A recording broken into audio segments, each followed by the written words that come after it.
예시하의 하나님의 말씀은 시편 62편입니다. 1절부터 8절까지 제가 공독해 드리도록 하겠습니다. 시편 62편 1절부터 8절 말씀까지 제가 공독을 해 드리도록 하겠습니다. 나의 영혼이 잠잠히 하나님만 바라며 나의 구원이 그에게서 나오는도다. 오직 그만이 나의 반석이시요 나의 구원이시요 나의 요새이시니 내가 크게 흔들리지 아니하리로다. 넘어지는 담과 흔들리는 울타리같이 사람을 죽이려고 너희가 일제히 공격하기를 언제까지 하려느냐. 그들이 그를 그의 높은 자리에서 떨어뜨리기만 깨하고 거짓을 즐겨하니 입으로는 축복이요 속으로는 저주로다. 나의 영혼아 잠잠히 하나님만 바라라. 물은 나의 소망이 그로부터 나오는도다. 오직 그만이 나의 반석이시요 나의 구원이시요 나의 요새이시니 내가 흔들리지 아니하리로다. 나의 구원과 영광이 하나님께 있으며 내 힘의 반석과 피난처도 하나님께 있도다. 백성들아 시시로 그를 의지하고 그의 앞에 마음을 두어라. 하나님은 우리의 피난처시로다. 아멘. 자비롭고 은혜로우신 아버지 하나님, 하나님의 은혜와 사랑을 진심으로 감사를 드립니다. 오늘도 우리가 살아계신 하나님을 영과 진리로 예배하게 하시고 이 시간 선포되는 주의 말씀을 청종할 수 있는 은혜를 베풀어 주심을 감사합니다. 말씀이 선포될 때에 우리의 마음의 문을 여시고 우리의 귀를 여셔서 성령이 이 아침에 교회들에게 하시는 주의 음성을 듣게 하옵소서. 깨닫게 하시고 말씀을 기뻐하며 출구할 수 있는 우리의 삶이 되게 하옵소서. 예수님의 이름으로 기도함나이다. 아멘. 할렐루야. 자, 우리 옆에 있는 분들과 하나님 우리와 함께 하십니다. 인사하겠습니다. 하나님이 우리와 함께 하십니다. 할렐루야. 20세기에 가장 영향력 있는 신앙적인 인물을 꼽으라면 단연 영국의 C.S. 루이스라고 이야기를 합니다.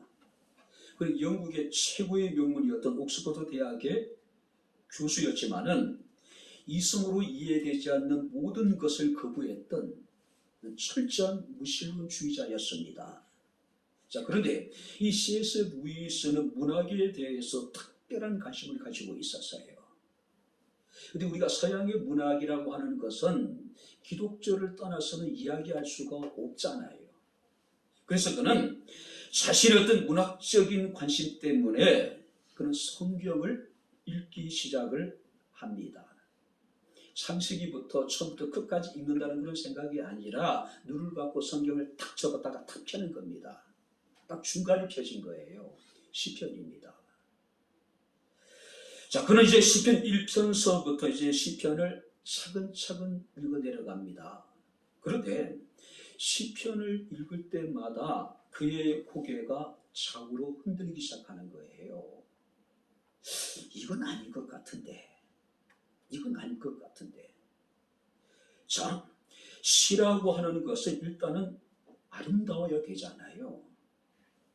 그리고 시에 나오는 단어 하나하나가 굉장히 절제되고 정제되어져서 시가 이루어지잖아요. 그런데 시편을 보다 보니까 정제되지 못한 거친 언어들이 막 쏟아져 나오는 거예요. 왜 이렇게 시인들에게는 원수가 많을까? 또 그 원수를 향한 시인의 기도를 보게 되면은 기가 막힌 겁니다. 그 원수들을 죽일 기계를 준비했다가 하나님 작살내 주옵소서. 그러니까 그들의 성경에는 그렇게 번역이 되어질 것 같아요. 그래서 제가 유진 피터슨의 매질 성경을 보게 되면은 특별히 시편 3편 7편에 이렇게 기록되어 있습니다. 그들의 얼굴을 후려 갈겨 주시고 또 이쪽 저들의 싸대기를 올려주시고 주먹으로 그들의 아구창을 날려주십시오. 그러니까 우리의 언어로 보면은요, 굉장히 성경이 절제되어져 있고 정제되어져 있는데 실제적으로 우리가 성경을 보게 되면은 이런 식으로 기록되어져 있는 거예요. 얼굴을 후려갈게 해주고 싸대기를 좌우로 날려주고 주먹으로 아구창을 날려달라고. 뿐만 아니라 거짓말하는 자들을 파멸시켜 주시고 또 악인들의 손에 쥔 것은 지옥행, 편도, 승차권입니다라고 이렇게 이야기하고 있는 거예요. 그러니 그야말로 그 지식인 중에 지식인이었던 이 C.S. 루이스 입장에서는 그 성경을 이해하기 힘들었던 거예요. 그래서 성경을 집어 던져버려요. 더 이상 읽을 가치가 없다라고 생각을 했던 거예요. 자, 그런데 가만히 생각해 보니까요, 이것이 인생이 아닐까? 그죠? 우리가 살다 보면은요, 원수도 생겨요. 살다 보면 자신 원수들에 대해서 죽이고 싶은 마음도 있을 거 아니에요. 때로는 사절하기도 하기도 절망하기도 하고. 그게 C.S. 루이스가 깨달았습니다. 그렇다면은 적어도 성경은 인간의 감정에 대해서 솔직하게 기록됐다는 것을 깨닫게 되는 거예요.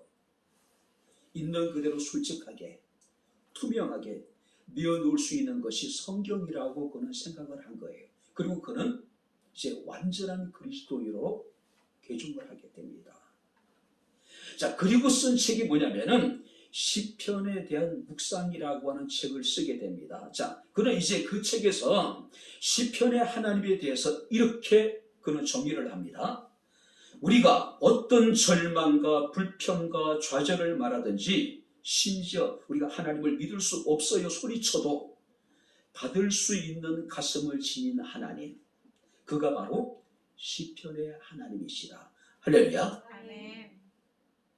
우리가 하나님 앞에 절망하고 좌절하고 불평하고 원망하더라도 우리 극단적으로 나는 하나님을 더 이상 믿을 수 없습니다라고 하더라도 받을 수 있는 따뜻한 넓은 가슴을 가진 것이 바로 하나님, 바로 그가 시편의 하나님이란 사실이에요. 자, 오늘 우리가 이제 본문 시편 42편은요, 다윗이 그렇게 사랑했던 압살롬의 반역으로 심각한 위기에 처한 상황에서 부르짖었던 기도라고 우리가 이야기를 합니다. 이 압살롬은 어떻습니까? 아버지의 마음을, 그러니까 백성들의 마음을 도적질해요. 도적질합니다. 그리고 그는 아주 치밀하게 계획을 해서 반란을 일으킵니다.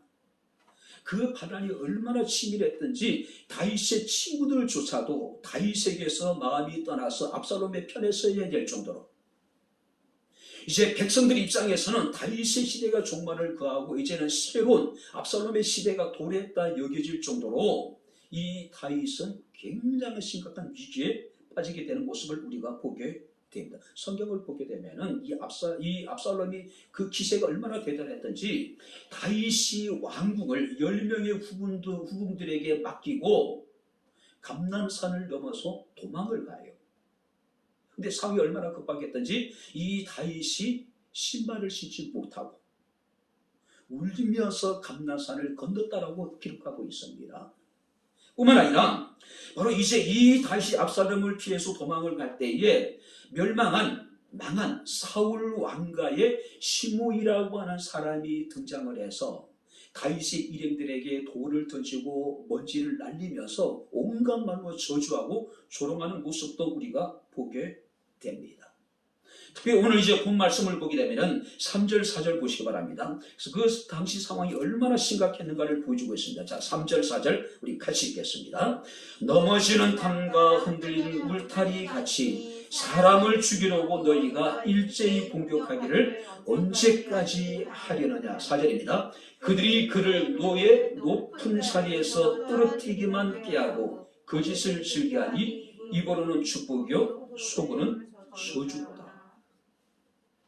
자, 압살롬과 함께한 사람들의 단 하나의 목적이 뭐냐면은 다윗을 왕위에서 높은 곳에서 떨어뜨리고 그를 죽이기 위해서 혈안이 되어져 있었던 상황이에요. 같은 시기에 기록된 시편 3편 말씀을 보게 되면은 왜 이렇게 대적들이 자꾸 많아지냐고 이 다윗이 탄식을 해요. 시간이 갈수록 다윗을 함께했던 사람들은 이제 떠나고 압살롬의 편에 서는 사람들이 계속해서 눈덩이처럼 불어나고 있었다는 상황이에요. 오직 그들은 하나님의 기름 부으신 다윗을 왕위에서 쫓아내고 다윗을 죽이기 위해서 반역을 하고 폭력을 일삼고 탐욕과 거짓과 저주의 말을 그들이 지금 쏟아붓고 있었다는 이야기예요. 이런 절체절명의 위기 속에서 다윗은 잠잠히 하나님만을 바라본다라고 지금 고백하고 있는 겁니다. 보통 사람이라면 이런 상황이라면 아마 견디지 못하고 미쳐서 날뛰지 않을까요? 다른 사람도 아니고 압살롬이에요. 압살롬이 자신의 형제를 죽였을 때도 다윗은 그를 용서했습니다. 바로 요압이라고 하는 사람의 청을 받아들여서 그를 다시 왕궁으로 불러들이기도 했어요. 그런데 그런 압살롬이 이 다윗을 배신을 한 거예요. 나중에 요압에 의해 가지고 압살롬의 반란이 진압을 됐을 때도 이 다윗이 요압에게 은근히 부탁을 합니다. 제발 요압만큼은 죽이지 말라고, 좀 살려달라고 부탁을 할 정도로 이 다윗은 요압을 극진히 약했던 인물이에요. 그런데 그가 지금 반란을 해서 아버지를 죽이려고 하는 상황이에요. 우리가 성경 말씀을 보니까 나의 영혼이 잠잠히 하나님만 바라며 나의 구원이 그에게서 나아온다라고 이야기합니다. 그런 상황 속에서도 잠잠했다. 자, 여기서 잠잠하다는 의미는 뭐 조용히 있다, 침묵하다라고 하는 그 의미 이상이에요. 여기서 말하는 잠잠하다라는 것은 체념하다, 포기하다, 한마디로 완전한 자기 부정. 자신이 이 상황에서 할 수 있는 모든 것들을 체념하고 포기해버렸다는 이야기예요. 그리고 그는 하나님만을 바라보았다. 하나님만을 바라보았다. 그러니까 그가 할 수 있는 일이 아무것도 없어요. 뿐만 아니라 그는 이 상황에서 자신이 할 수 있는 모든 것들을 포기하고 모든 것을 다 체념해버렸다는 이야기. 그리고 하나님만을 바라보았다. 자, 여기서 하나님을 바라보았다라고 하는 것은 스스로 무엇을 하려고 움직임이 없이 전적으로 하나님을 의뢰했다. 그렇다면 이것은 절대적인 신뢰를 말하는 것이고 평안과 확신을 의미하는 겁니다. 자, 메시지 성경에 보게 되니까 이 본문을 이렇게 번역해 놨습니다. 그분이 말씀하실 때까지 내가 기다리겠습니다. 사랑하는 아들이 반란을 일으켰어요. 그 아들이 지금 자기를 왕위에서 쫓아내려고 하고 그 아들이 지금 자기를 죽이려고 하고 있는 거예요. 절체절명의 위기예요. 그런데 그는 그런 상황 속에서 자신이 할 수 있는 모든 것을 포기하고 모든 것을 체념해버렸습니다. 오직 주님만을 바라봤습니다. 하나님이 그에게 말씀하실 때까지 그는 잠잠히 지금 기다리겠다고 지금 이야기하고 있는 거예요. 우리 같으면 이런 상황이라면 뭐라도 해야 될 것 같은 상황이잖아요. 그죠? 가만히 있어서는 안 될 상황이잖아요. 근데 다윗은 자신이 할 수 있는 모든 것을 다 포기하고 체념하고 하나님이 자신에게 무엇이라 말씀하실 때까지 끝까지 기다리겠다는 이야기예요. 오늘 그렇다면 다윗이 잠잠히 하나님만을 바라보겠다. 분명히 그에게는 확신이 있었어요. 믿음이 있었습니다. 그 확신과 그 믿음이 무엇인지 우리가 함께 말씀을 살피면서 함께 은혜를 나누도록 하겠습니다. 자, 먼저 1절 말씀을 우리 다시 한번 같이 읽겠습니다. 나의 영혼이 잠잠히 하나님만 바라며 나의 구원이 그에게서 나오는도다. 그가 하나님을 잠잠히 바라볼 수밖에 없었던 이유가 뭡니까? 나의 구원이 그에게서 나온다라고 하는 확신, 믿음이 그에게 있었다는 이야기예요. 지금 다윗은 넘어지는 담과 흔들리는 울타리처럼 삶의 뿌리채 지금 흔들리고 있는 상황이에요. 그런 중에도 그가 잠잠할 수 있었던 것. 그가 하나님이 자신에게 말씀하실 때까지 그는 움직이지 않겠다고 이야기하고 있는 거예요. 그런데 그 이면의 말씀을 보게 되면은 오직 지금 이 상황에서 나를 구원해 줄 수 있는 분은 하나님 한 분밖에 없음을 알았기 때문에, 확신했기 때문에, 믿었기 때문에 그는 잠잠히 하나님만 바란다라고 지금 이야기하고 있는 겁니다. 도저히 어려운 상황, 뭐라도 해야 될 것 같은 상황, 가만히 있어는 안 될 것 같은 그런 상황 속에서도 그는 하나님이 자신을 구원해 주실 것이라고 하는 확신이 있었기 때문에 잠잠히 하나님만을 바라보는 겁니다. 출애굽기 14장에 보게 되면은 출애굽한 이스라엘 백성들이 애굽을 떠나는 모습이 기록되어 있습니다. 이스라엘 자손이 담대히 나아갔습니다. 자, 400년 이상을 노예 생활에 이렇게 처져 있던 그들이 하나님이 기적적인 능력으로 모세를 앞세우고 그들이 이제 애굽에서 나오게 되는데 그들의 모습이 아주 담대히 나갔대요. 담대히. 지금까지 초라한 노예의 모습을 그들에게 찾아볼 수가 없는 거예요. 굉장히 의기양양하게 담대히 그들은 이제 출애굽을 나오게 되는 겁니다. 자, 그런데 바로 선발된 병거 600대와 애굽의 모든 병거를 동원해서 이스라엘 백성들을 추격하기 시작을 합니다. 결국 그들은 홍해에 이르게 됐을 때에 바로 뒤따라오는 애굽의 군대를 보게 됩니다. 사면 초가예요. 진퇴양난입니다. 뒤에는 애굽의 특별 병거가 지금 추격을 해오고 있고 앞에는 홍해 바다가 넘설거리고 있고 좌우에는 높은 산 등성이 있어요. 갈 곳이 없어요. 완전히 포위된 상황이에요.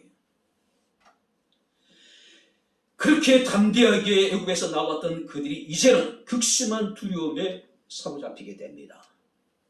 그리고 원망의 말을 쏟아내기 시작합니다. 애굽에 매장지가 없어서 우리를 광야로 이끌어내어 광야에서 죽게 하느냐라고 불평합니다. 우리가 애굽에서 우리를 제발 내버려 두라고 하지 않았느냐? 우리가 애굽 사람들을 섬길 것이라고 하지 않았느냐? 애굽 사람들을 섬기는 것이 이 광야에서 죽는 것보다 훨씬 낫다라고 지금 이야기하고 있는 거예요. 할 말 못하면 지금 다 쏟아내고 있는 거예요. 흔히 말하는 아무 말 대잔치.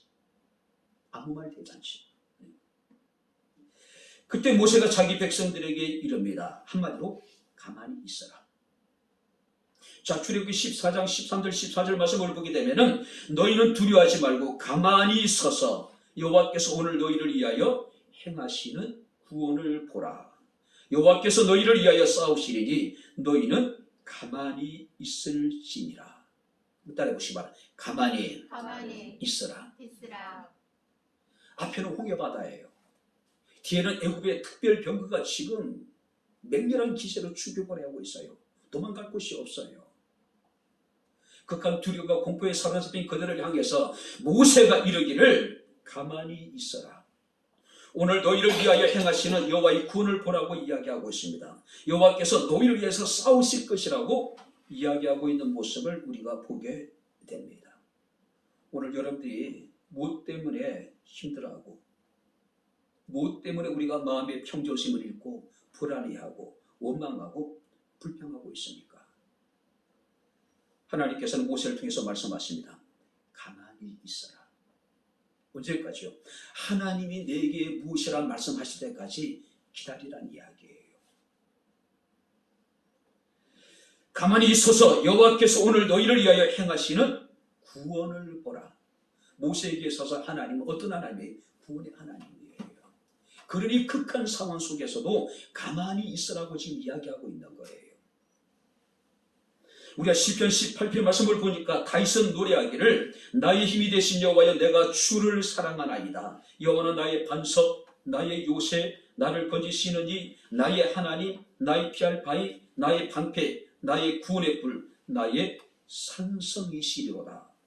내가 찬송받으실 여호와께 아뢰리니 내가 내 원수들에게서 구원을 얻으리로다.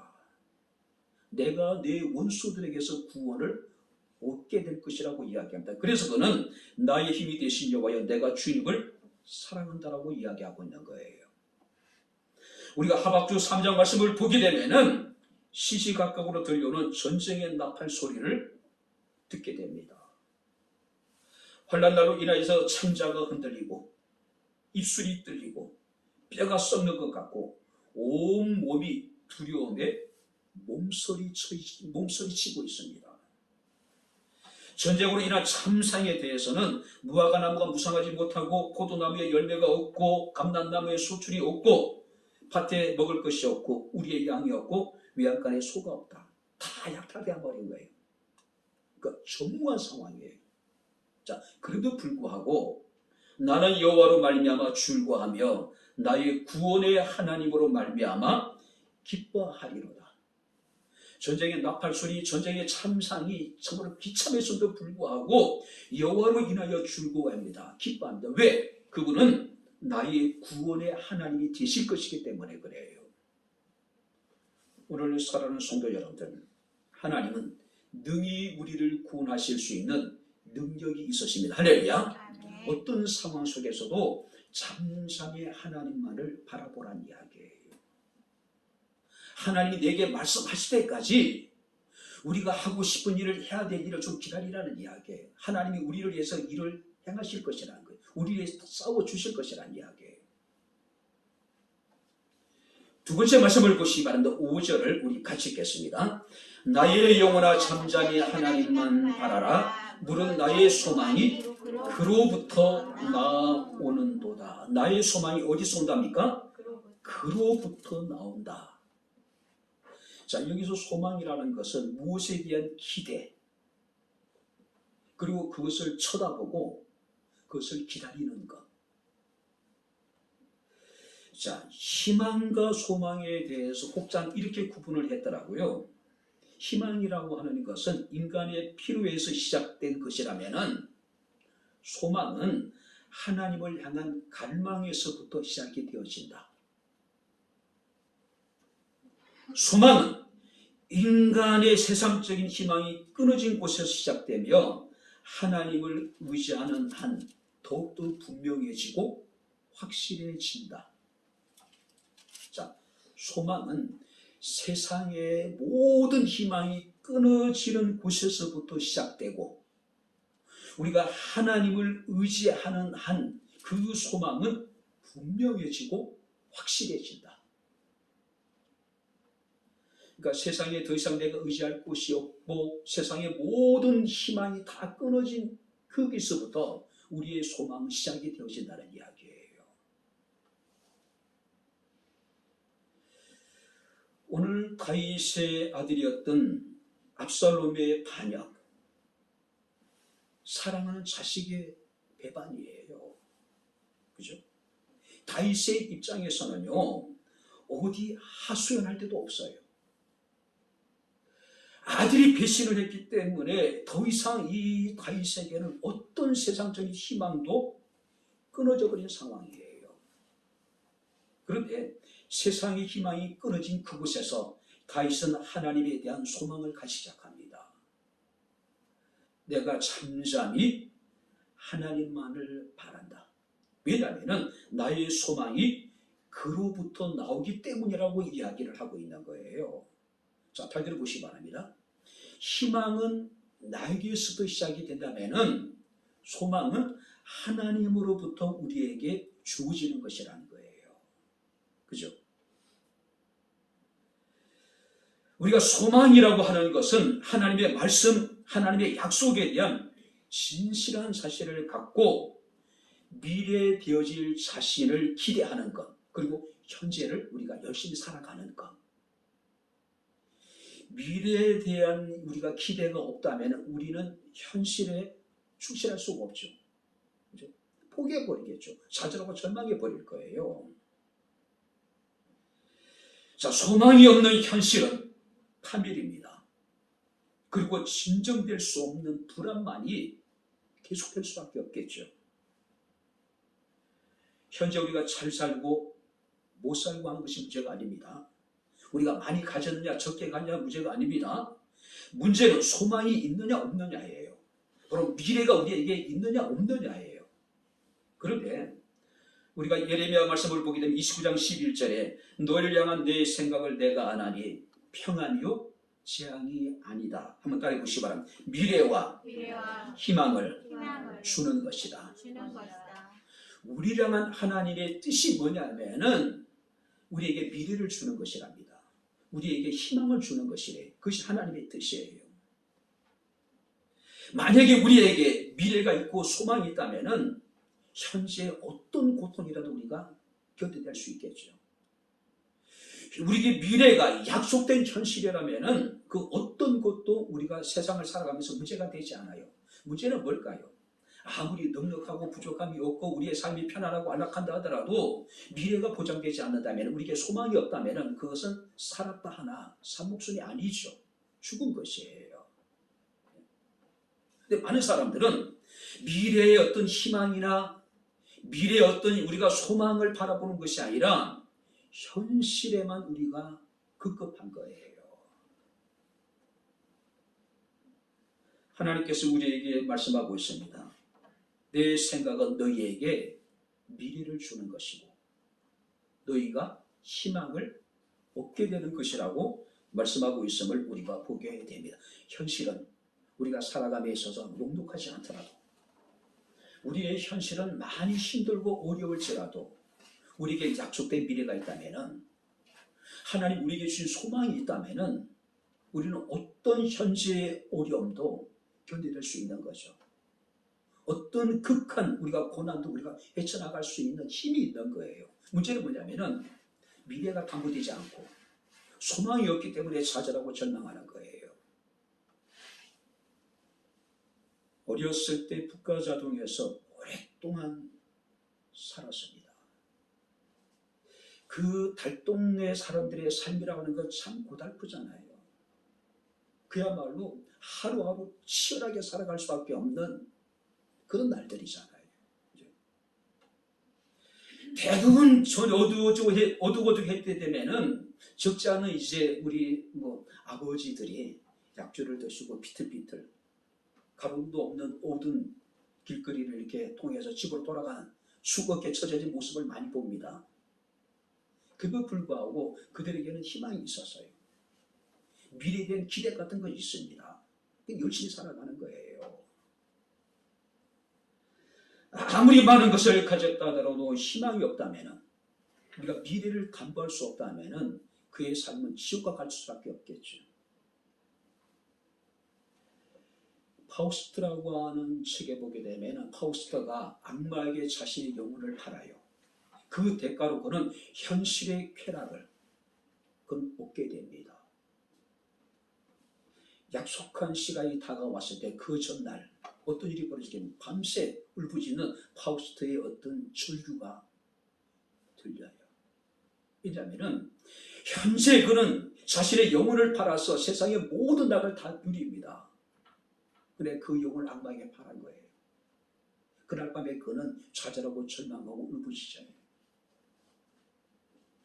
파우스트 같은 우리가 세상의 즐거움과 쾌락을 누릴 수 없지만은 우리에게 미래가 있습니다. 할렐루야. 하나님이 우리에게 소망이 있어요. 그렇게 견뎌낼 수 있는 거죠. 다윗이 마찬가지입니다. 현실은 어렵지만은 하나님으로부터 소망이 자신에게 주어질 것을 확신했기 때문에, 미래가 담보되었기 때문에 그는 잠잠히 하나님만을 바라보는 거예요. 세계 2차 대전 때 나치에 의해서 600만 명의 유대인들이 학살을 당했죠. 포로 수용소에서, 또 지하 감옥에서, 가스실에서, 또 생체 실험실에서. 자, 전쟁이 끝나고 난 다음에 그 지하 감옥에 발견된 것이 있습니다. 바람벽에다가 손톱으로 다윗의 별을 그리고, 다윗의 별이라고 하는 것은 이스라엘 국기에 등장하죠. 세모를 이렇게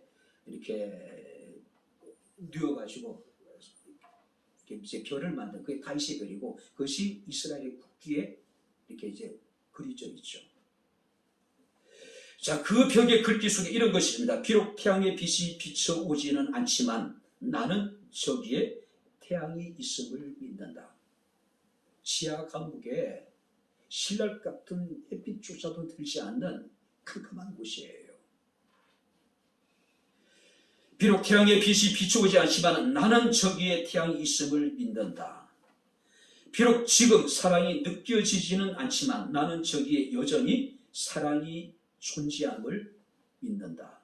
나는 비록 하나님께서 침묵하고 계시지만 나는 하나님이 살아계심을 믿는다.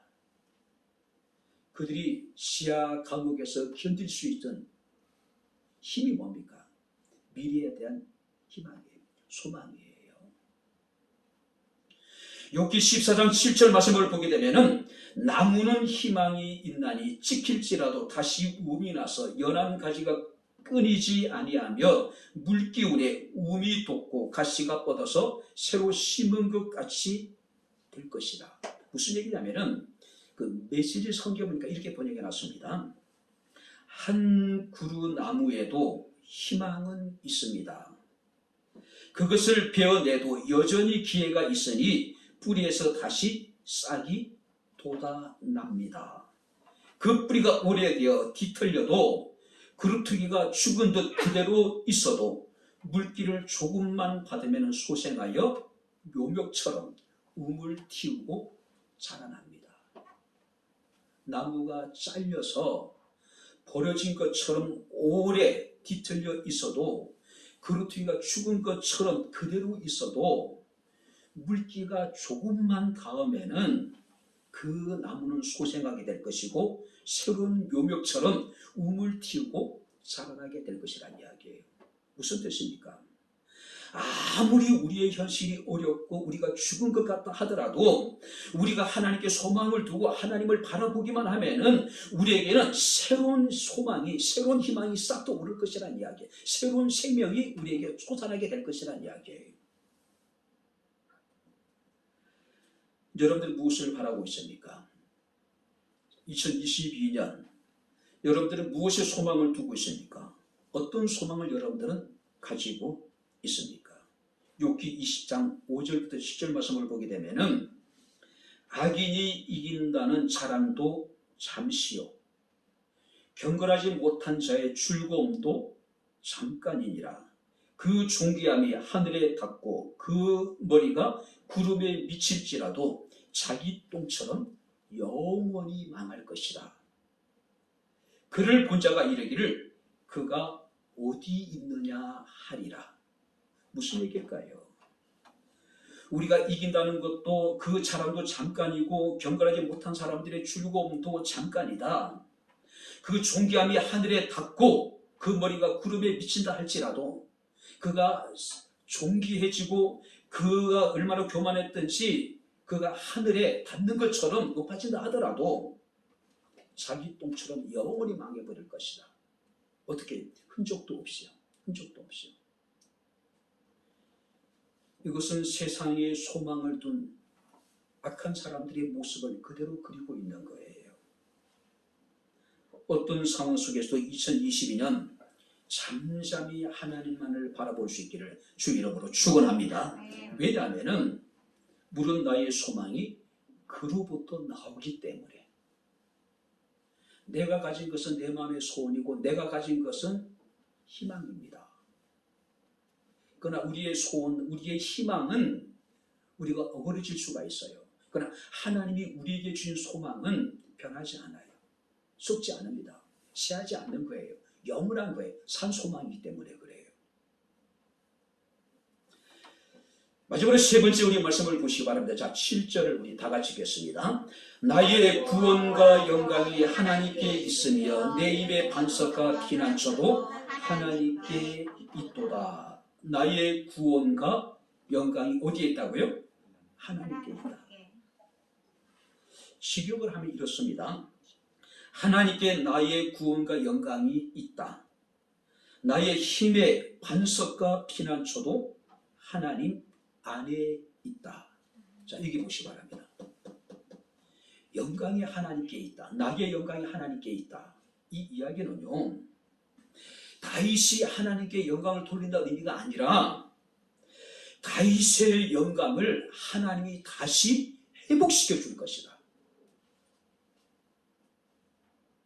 하나님이 다윗을 구원해 주실 뿐만 아니라 다윗의 소망을 부끄럽지 않게 하실 것이다. 그리고 궁극적으로는 다윗이 아들로 인해서 잃어버린 모든 명예와 영광을 하나님이 다시 회복시켜 주실 것이다. 잃어버린 모든 것들을 하나님 다시 회복시켜 주실 것이다. 우리가 다윗은 잘 아시다시피 베들레헴이라고 하는 곳에서 이세 막내 아들로 태어났죠. 그런데 그 많은 형제들 가운데 이 다윗은 별로 집안 내에서도 그 기대를 한 몸에 받은 인물이 아니었죠. 그죠? 그 사무엘이 이세 집에 방문했을 때 다른 형제들은 어떻습니까? 국가 최고 지도자를 영접하기 위한 준비에 분주해요. 그와 함께 한 상에서 먹고 마시고. 근데 막내였던 이 다윗은 어디에 있습니까? 들에서 아버지의 양들을 지켜요. 무슨 얘기예요? 별로 집안 내에서도 이 다윗은 관심을 끄지 못한 그런 인물이었다는 거죠. 그죠? 근데 하나님께서는 그 다윗을 베들레헴의 아버지의 양을 따르는 데서 불러내시고 이스라엘의 주권자로 삼으시고 하나님께서 다윗과 함께 하셔서 다윗의 모든 대적들을 멸하게 하시고 그의 이름을 창대케 해주셨어요. 지금까지. 그렇게 그의 사랑하는 아들 압살롬에 의해 가지고 그는 왕에서 쫓겨나요. 그리고 한치 앞을 내다볼 수 없는 절체절명의 위기에 빠지게 됩니다. 한마디로 그는 자신의 사랑했던 아들에게 모든 것을 다 뺏겨요. 모든 것을 다 잃어버린 상황이에요. 사무엘의 15장 말씀을 보게 되면은 다윗이 감난산길로 올라갈 때에 머리를 가리고 맨발로 울며 가고 그와 함께한 모든 백성도 각기 자기의 머리를 가리고 울며 올라갔다라고 이야기를 하고 있습니다. 임진왜란 때 선조가 한양을 버리고 북쪽으로 도망을 가죠.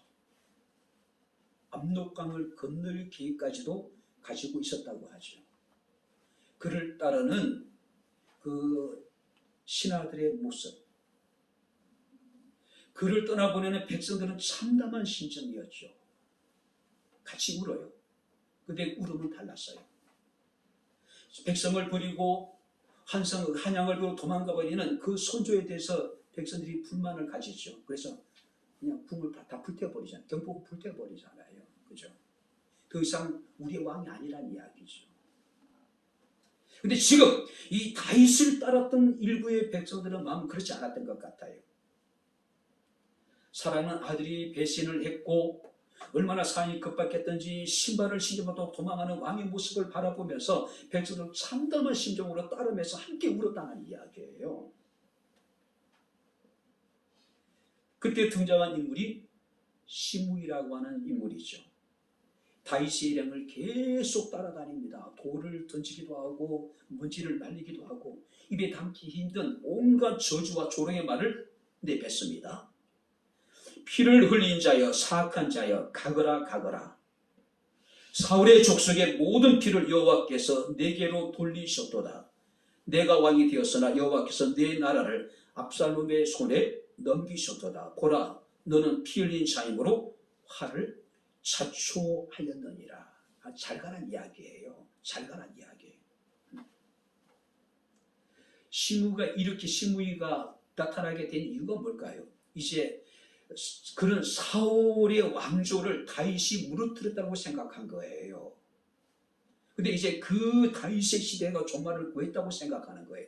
그래서 자기 자신의 정체를 나타내고 온갖 악담과 저주와 조롱의 말을 퍼붓는 겁니다. 그 정도로 지금 이 다윗의 상황이 절박했다는 이야기죠. 참다 못한 다윗의 호위 군사들이 당장 이로 쫓아가서 저 시므이를 죽이겠다라고 이야기를 하죠. 그때 다시 이런 얘기합니다. 내 몸에서 난 아들도 내 생명을 헤아려 하거든 하물며 이 베냐민 사람이라. 야, 내 아들도 나를 죽이려고 하는데 내버려두라는 이야기예요. 그러면서 혹시 여호와께서 나의 원통함을 감찰하시리니 오늘 그 저주 때문에 여호와께서 선으로 내게 갚아주실 것이다. 혹시 하나님이 나의 원통함을 감찰해 주실 것인데, 혹시 만약 그렇게 된다면은 오늘 그 저주 때문에 여호와께서 선으로 내게 갚아주시기를 원한다라고 지금 이야기할 정도로 절망적인 상황이에요. 시편 3편도 62편과 같은 시기에 기록된 시입니다. 여호와여, 내 대적이 어찌 그리 많은지요. 일어나 나를 치는 자가 많습니다. 갈수록 자신을 치료하는 사람들이 많아지고 또 많아지고 있다는 이야기예요. 많은 사람들이 나를 대적하여 말하기를 그는 하나님께 구원을 받지 못한다 하나이다. 무슨 얘기일까요? 여기서 하나님께 구원을 받지 못한다는 이야기는 하나님 안에는 그를 위한 구원이 없다. 여기 보세요. 더 이상 하나님은 다윗을 구원하실 생각을 갖지 않으시고 계시다. 하나님 안에는 다윗에 대한 구원의 계획이 아예 없다. 사람들이 그렇게 단정할 정도였다는 이야기예요. 한마디로 이제 다윗은 살지 못할 것이고 하나님께 버림받은 이 다윗은 이제 압살롬의 손에 죽게 될 것이다라는 그런 의미예요. 그런 소리를 들으면서도 이 다윗은 오히려 잠잠한 거예요. 오히려 잠잠합니다. 그는 시편 3편 3절에 여호와는 나의 방패시요 영광이시요 머리를 드시는 자니이다. 사람들은 다윗은 더 이상 하나님의 은혜를 입지 못하고 하나님의 계획 속에는 다윗을 구원하실 계획이 없다라고 사람들이 단정을 했어요. 조롱을 했습니다. 그러나 다윗은 여호와는 나의 방패가 되실 것이고 나의 영광이 되실 것이고 나의 머리를 들게 해주실 것이다. 하나님 나를 보호해 주실 것이고 나를 다시 회복시켜 주실 것이고 내가 아들로 인해 가지고 지금 어깨가 처지고 고개가 숙여져 있는데 내 머리를 하나님이 들게 하셔서 나를 영화롭게 해 주실 것이다. 이런 고백을 하고 있는 거예요. 하나님은 우리를 높이실 수 있는 하나님이라는 사실을 믿으시기 바랍니다. 할렐루야. 사람이 높고 낮아지는 것이 오직 하나님의 손에 달렸다는 이야기예요. 우리가 사무엘상 2장에 보게 되면은 사무엘의 어머니였던 한나의 기도가 나오지요. 한나는 아이를 잉태하지 못해요. 왜냐하면 하나님이 그의 태문을 닫으신 것 같습니다. 자, 그러다 보니까 첩이었던 브린나라고 하는 여인이 아들을 낳고 조강지처였던 한나를 구박을 해요. 한나가 절박한 심정으로 비통한 심정으로 성전에 와서 자신의 심정을 통하는 기도를 하나님 앞에 드립니다. 하나님이 그 기도를 들으시고 한나의 태를 문을 열어주셔요. 그리고 아들을 낳아요. 자, 그때 한나가 하나님께 드린 노래입니다. 여호와는 죽이기도 하시고 살리기도 하시며 수월에 내리기도 하시고 거기서 올리기도 하시는도다. 여호와는 가난하게도 하시며 부하게도 하시며 낮추기도 하시고 높이기도 하시는도다. 가난한 자를 진토에서 일으키시며 빈궁한 자를 그름더미에서 올리사 귀족들과 함께 앉게 하시며 영광의 자리를 차지하게 하시는도다. 자, 여기 보세요. 하나님은 가난한 자를, 빈궁한 자를 올리셔서 귀족들과 함께 앉게 하실 뿐만 아니라 영광의 자리를 그들이 차지하게 하시는 분이라는 이야기예요. 무슨 얘기입니까? 우리의 영광이 하나님께 나온다는 이야기예요. 잠언서 20장 4절 말씀을 보게 되면은 여호와를 경외함의 보상, 우리가 여호와를 경외하고 여호와를 온전히 우리가 바라보는 자에게 주어지는 보상이 있대요. 한번 따라해 보시기 바랍니다. 재물과 영광과 생명이니라. 우리가 여호와를 경외하고 여호와를 온전히 바라볼 때 하나님께서 우리에게 재물을 주시고 하나님께서 우리를 영광스럽게 만들어 주시고 하나님께서 우리에게 영원한 생명을 주시겠다는 이야기예요. 얼마나 좋아요. 우리가 구하는 모든 것이 다 여기 들어있잖아요. 재물도 주시고 우리를 영화롭게 하시고 하나님께 우리에게 영원한 생명을 주시고 누구에게? 여호와를 경외하며 여호와를 바라보는 사람들에게, 여호와만을 바라보는 사람들에게. 오늘 어떤 상황 속에서도 주님만을 바라볼 수 있기를 주의 이름으로 축원합니다. 왜 우리가 주님만을 바라봐야 될까요? 우리의 영광이 하나님에게서 나오기 때문에 잃어버린 모든 것들, 빼앗겼던 모든 것들을 하나님 다시 회복시켜 주실 것이기 때문에 그래요. 이제 말씀을 마치도록 하겠습니다. 이런 이야기가 있습니다. 어떤 순간 꿈을 꿨는데 절벽에서 떨어지는 꿈을 꿉니다. 극적으로 나뭇가지를 붙들어요. 절벽에 대롱대롱 매달립니다. 그건 하나님께 기도합니다. 하나님 나를 도와주시라. 그때 하나님이 그에게 나타났습니다. 나를 믿느냐? 당연히 믿고 말고요. 그렇다면은 내가 손에 쥐고 있는 그 가지에서 손을 놔라. 근데 이 사람이 굉장히 혼란스러운 거예요. 이 가지를 붙들고 있는 손을 놓는 순간에 자기는 낭떠러지에 떨어져 죽을 것 같은데 하나님이 그 가지에서 손을 떼라고 말씀하시는 거예요. 그가 주저주저하니까 하나님 다시 물었습니다. 나를 믿느냐? 믿습니다. 그럼 손을 놔라. 못 놨는 거예요. 한참을 고민하던 그가 다시 소리를 칩니다. 거기 다른 사람 없어요. 거기 다른 사람 없느냐는 거예요. 우리는 이런 식으로 살아가는 거예요. 하나님을 믿는다 하면서도 하나님이 능히 자신을 구원하실 수 있는 능력이 있으신 분임을 믿는다 하면서도 우리는 자꾸 하나님의 말씀에 순종하기보다는 또 다른 것으로부터 도움을 우리가 찾고 있는 거예요.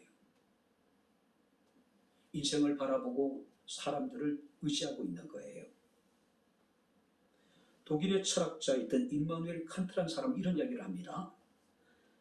하나님께 여유를 드리기 위하여 내 이성을 제한하라. 자, 이성의 추리 능력, 이성의 비판 능력은 대단하죠. 생각하기 시작하면요 끝이 없어요. 우리 이성으로 우리는 어마어마한 상상의 나래를 펼칩니다. 그죠? 이렇게 생각해보기도 하고 저렇게 생각해보기도 하고 이렇게 할까 저렇게 할까 궁리하다 보면은 끝이 없어요. 거기다 이상한 꿈이라도 꾸거나 또 누가 옆에서 한마디 하면은 상황이 더 복잡해져 가요. 그래서 칸트는 이러기를 하나님께 여유를 드리기 위해서는 내 이성을 제한하라. 내 이성을 제한하라. 오거스틴이 이런 이야기를 합니다. 판단을 중지하라. 하나님 앞에서 더 이상 아무것도 판단하지 말라. 일단 모든 판단을 중지하고 하나님만을 보아라. 자, 이거 보시기 바랍니다. 말씀 마치겠습니다. 하나님께 우리를 위해서 일하실 수 있는 여유를 드리기 위해서 내 이성을 제한하고 나의 판단을 다 중지해버리라는 이야기예요. 그리고 하나님만을 바라보라는 이야기예요. 우리가 11절 말씀을 보게 되면은 권능은 하나님께 속했다. 할렐루야. 어떤 권능입니까? 우리를 구원할 수 있는 능력, 우리의 소망을 이루실 수 있는 능력, 우리의 영광을 하나님께서는 회복시킬 수 있는 능력, 모든 것이 다 하나님께 속했다라고 말씀하고 있음을 우리가 보게 됩니다. 그래서 히브리서 기자는 믿음의 주여 또 온전케 하시는 이인 예수를 바라보자라고 말씀을 하고 있습니다. 시편 120편 1절 2절에 상전의 손을 바라보는 종들의 눈같이, 여주인의 손을 바라보는 여종의 눈같이 우리 눈이 오직 하나님만을 바라보자라고 이야기를 하고 있습니다. 2022년 우리가 살아가는 날들이 세상이 막 결코 녹록치만은 않을 것입니다. 우리의 이성과 우리의 판단을 다 제한하고 우리가 이제 중지하고 하나님이 우리를 위해서 일하실 수 있도록 오직 하나님께 모든 것을 의탁하고 잠잠히 하나님만을 바라볼 수 있는 저와 여러분들의 삶이 되어질 수 있기를 주님 이름으로 축원합니다. 아멘. 기도하겠습니다. 하나님 아버지, 하나님의 은혜와 사랑을 진심으로 감사합니다.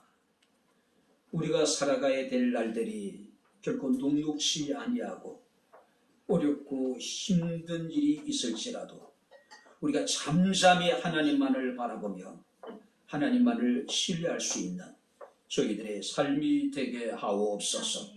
우리의 구원이, 우리의 소망이, 우리의 영광이 하나님께 있음을 믿습니다. 상전의 손을 바라보는 종들의 눈같이, 여주인의 손을 바라보는 여종의 눈같이 우리 눈이 여호와 우리 하나님을 바라보며 우리에게 은혜 베풀어 주시기를 기다리고 기다리게 하옵소서. 예수님 이름으로 기도합나이다. 아멘. 이제는 우리 주 예수 그리스도의 은혜와 하나님의 크신 사랑과 성령님의 교통교제내제 충만 역사 인도하시니 어떤 상황 속에서도 잠잠히 하나님만을 바라보기를 원하는 주의 사랑하는 모든 성도들 머리머리 위에, 저들의 가정과 직장과 사업장과 이 교회와 이 나라 이 민족 위에 지금부터 영원토록 함께 있을지어다. 아멘.